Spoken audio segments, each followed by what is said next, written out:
real talk.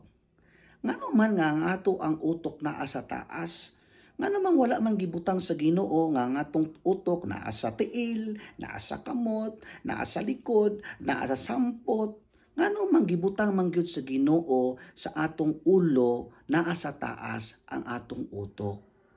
Kay siguro ang Ginoo ganahan nga usa ta magbuhat ato sang hunahunaon. Usa ta mobungat og mga pulong ato sang hunahunaon. Maayo ba ni? Dili ba ni? Usa ta mag-post, usa ta mag-comment, usa ta mag-yaw-yaw, una-hunaon, sakto ba ni? Makadaot ba ni sa uban? O makamaayo ba ni sa uban? Matod pa sa usa ka Miss Universe, think before you click. Mao nga ang utong-utok naa sa taas aron maghunahon na kita unsa ang sakto ug unsa ang sayop.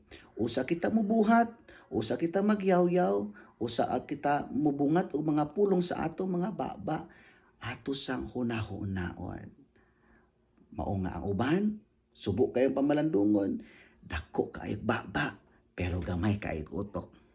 Amen.